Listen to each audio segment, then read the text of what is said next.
I want to play some sound, just staying on the VP thing, because I think you're right, and we got some sound from Trump's. We have some sound from Trump's non-practice town hall.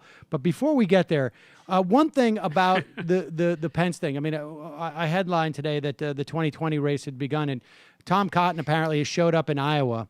And like giving speeches that sound like not even talking about Donald Trump, right? He's just talking about himself.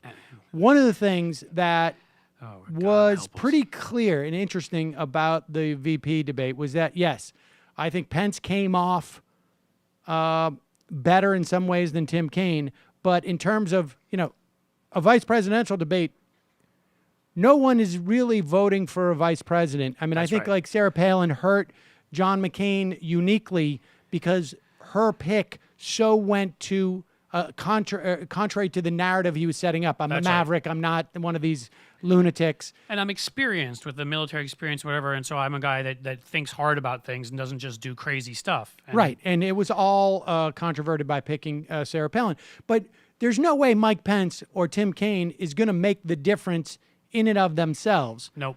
So the a point idea or two in their home states is what everybody says, and I think Indiana's already Indiana would have gone red this time no matter what, and Virginia has become such a blue state. I mean, maybe it helps. Maybe it helps. Maybe a little bit having Kaine there, yeah. But in terms of the debate, it's not the same as a presidential debate where you want the viewer to be like, I like that person, I'm going to vote for them, or I feel comfortable with them, etc.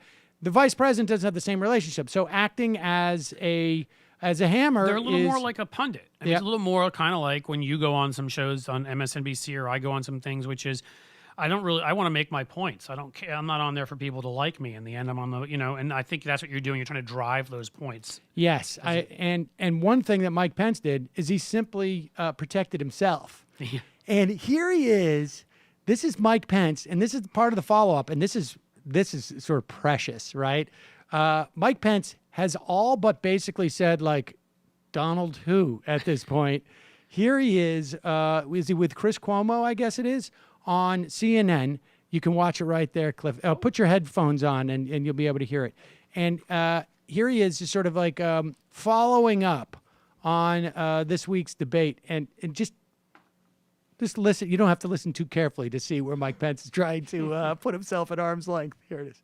Talked about putting the security of the American people first. Right, but he has also said, made Governor, it clear that our position Muslims is we're going to suspend immigration from countries compromised by terrorism. But, Governor, that is a finessed position. We both know that where he started was saying there is a problem with Islam, that Muslims should be kept out of the country. You condemned those comments, and you did so strongly as the governor of Indiana when you were backing Ted Cruz. You said we can't say that. When he said what he said about Judge Curiel, not making it about the case, but about his ethnicity, you condemned those comments. Why do you not condemn them now? Well, because it's not Donald Trump's position now. Look, you've known him for a long time, Chris. I haven't known him that long at all. But what you see in Donald Trump is a man who has built an extraordinary business. I haven't known him that long at all. I just passed him in a hallway once. Yeah, exactly. Like a lot of this stuff is surprising me, and I can't wait until November 9th when I can say, like, I found about a lot of stuff recently in the past 24 hours that really upset me. That was a great interview, Mike. I was wrong. He was terrible. So the thing is, over that 48 hours, I would say the person who had the worst day and night was Ted Cruz. Because he's the guy with all the right-wing positions courting the evangelicals that everybody just doesn't like, right? I mean, he just is an unlikable guy.